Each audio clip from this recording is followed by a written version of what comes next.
High cholesterol कितना harmful है, क्योंकि सेहतमंद ज़िंदगी के लिए कोलेस्ट्रॉल को मेंटेन करना बड़ा ज़रूरी है। तो आप बताएं। एलडीएल कोलेस्ट्रॉल है ना, वो एक नुकसानदेह फॉर्म होती है। अगर वो उस फॉर्म में हमारी जिस्म में कोलेस्ट्रॉल ज़्यादा ट्रैवल कर रहा है, वो लोग रिस्क पे होते हैं। वो लोग जिनकी फ़िज़िकल एक्टिविटी इतनी ज़्यादा नहीं होती, उनका काम भी इस तरह का होता है कि जिनकी ग़िज़ा इस तरह की होती है, क्योंकि लोगों को अवेयरनेस नहीं होती कि किन चीज़ों से कोलेस्ट्रॉल बढ़ रहा है, किन से कम हो रहा है। दूध से बनी हुई चीज़ें जिसमें यही मक्खन घी वगैरह आ जाता है, या जो गोश्त है जिसमें मटन बीफ आ जाता है, उन चीज़ों में कोलेस्ट्रॉल की मिकदार। हमें अंडा लेना चाहिए। लोगों को लगता है कि अगर हमें कोलेस्ट्रॉल है का मसला है तो हम अंडा नहीं ले सकते। कोई भी नाश्ता बना रहे हैं आप ऑलिव ऑयल के अंदर बनाएं उसको, घी बटर। अगर आप फल खा रहे हैं उनको छिलके के साथ खाएं, जो छिलका आप खा सकते हैं। जैसे अस्सलाम वालेकुम नाज़रीन, QAS हेल्थ में आप सबको खुशामदीद। मैं डॉक्टर रमाडा, उम्मीद करते हैं आप सब खैरियत से होंगे। आज हम बात करेंगे कोलेस्ट्रॉल जो है वो इंसानी सेहत के लिए कितना नुकसानदेह है, कितना हाई अगर कोलेस्ट्रॉल हो जाए तो वो बॉडी के लिए कितना हार्मफुल हो सकता है। तो इस पर बात करेंगे।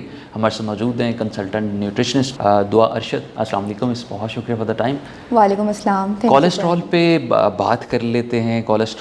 हाई कोलेस्ट्रॉल कितना हार्मफुल है, क्योंकि सेहतमंद ज़िंदगी के लिए कोलेस्ट्रॉल को मेंटेन करना बड़ा ज़रूरी है। तो आप बताएं थोड़ा, हाई कोलेस्ट्रॉल बेसिकली होता क्या है और बॉडी में किस किस्म के कोलेस्ट्रॉल्स होते हैं, कितनी टाइप?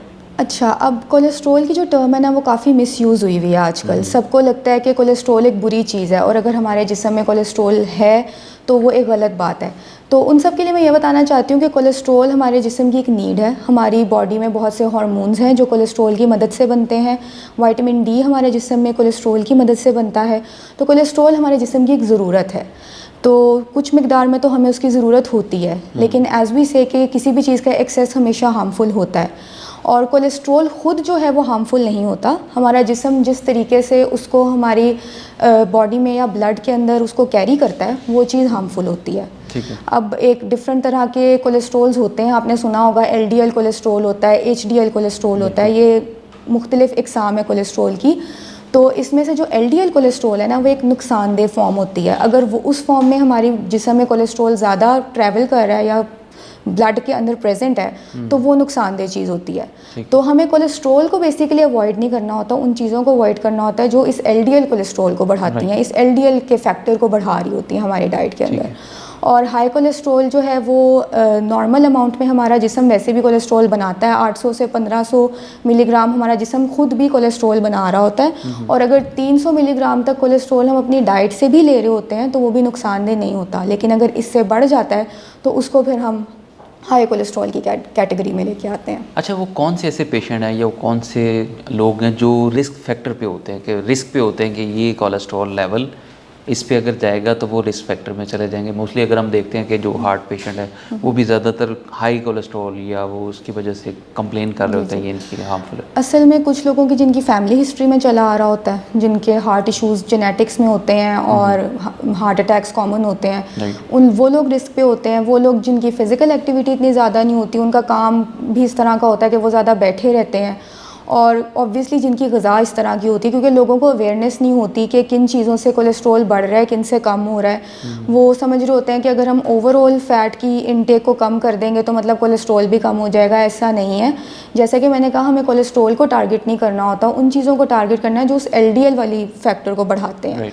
तो लोगों को उसकी अवेयरनेस नहीं होती कि वो किन चीज़ों में प्रेजेंट है, तो हमें उन चीज़ों को जो है वो कम करना होता है, फ़ैट को कम नहीं करना होता। तो उनको आइडिया नहीं होता, वो चीज़ें खा रहे होते हैं और उससे उनके कोलेस्ट्रॉल लेवल्स बढ़ जाते हैं। तो ये 2-3 तरह के लोग हैं। और ऑब्वियसली जो मोटे लोग होते हैं, वही बात के जो हिलजुल नहीं करते, जो मोटापे का शिकार होते हैं, उनके ऐसे है, उनकी जो है वो कोलेस्ट्रॉल लेवल्स हाई होते हैं और वो रिस्क पे होते हैं। फिजिकल एक्टिविटी से कोलेस्ट्रॉल को मैनेज किया जा सकता है। हाँ। और आप थोड़ा सा ये भी बताइएगा कि जो स्मोकर्स हज़रात हैं वो कितना उनके लिए हार्मफुल है ये वो रिस्क? अच्छा, अब जो लोग स्मोकिंग करते हैं ना, स्मोकिंग के अंदर खुद भी कुछ ऐसे जो उसका स्मोक होता है और वो चीज़ जो वो अपने अंदर लेके जा रहे होते हैं, उसके अंदर कुछ ऐसे केमिकल्स प्रेजेंट होते हैं जो हमारे ना जो नसें होती हैं उनको ख़राब कर देते हैं। हाँ जी। तो वो जो नसें जब ख़राब होती हैं और जब उनके अंदर स्क्रैचेस या वो आ जाते हैं तो वो उसकी वजह से जो कोलेस्ट्रॉल होता है ना वो उनके साथ चिपकना शुरू कर देता है। ठीक है। तो इस वजह से जो कोलेस्ट्रॉल आपके ब्लड में वैसे भी घूम फिर रहा है ना, जो स्मोकर्स होते हैं उनकी क्योंकि यही शरीयाने या नसें जो है वो वीक हो जाती हैं, तो वो उनके साथ अटैच करना शुरू कर देता है। और जैसे जैसे वो अटैच करता है, बढ़ता जाता है, तो फिर वो नसों को ब्लॉक करता है। जिसकी वजह से जो है वो हार्ट अटैक का ख़तरा बढ़ जाता है। इसलिए कहा जाता है कि जिनको हार्ट अटैक्स होते हैं या जो हार्ट पेशेंट्स होते हैं उन्हें सबसे पहले यही कहा जाता है कि आप स्मोकिंग छोड़ें अगर आप स्मोकिंग करते हैं तो उसकी यही रीज़न होती है।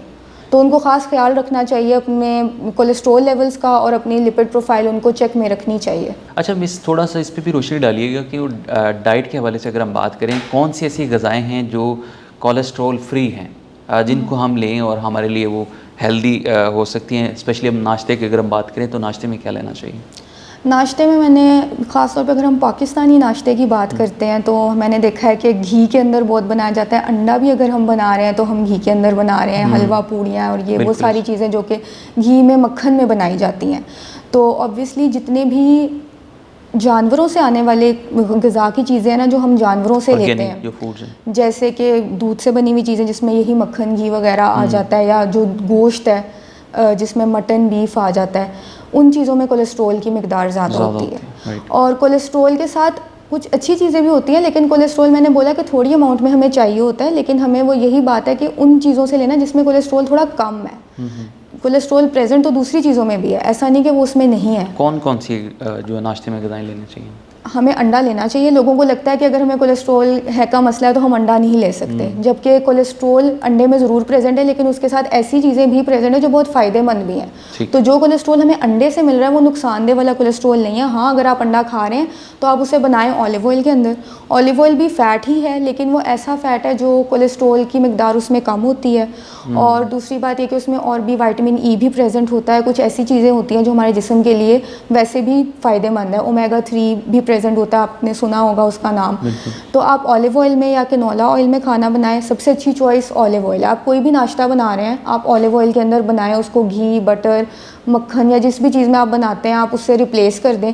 नॉर्मल खाना सालन भी आप बना रहे हैं तो अगर आप ऑलिव ऑयल में बनाना शुरू कर दें तो वही एक बहुत बड़ा इफ़ेक्ट डाल देगा आपके टोटल जो कोलेस्ट्रॉल के लेवल्स हैं उनके ऊपर। क्योंकि जो मैंने बोला LDL वाली बात, ये बटर वगैरह जो है उसको बहुत ज़्यादा बढ़ाता है।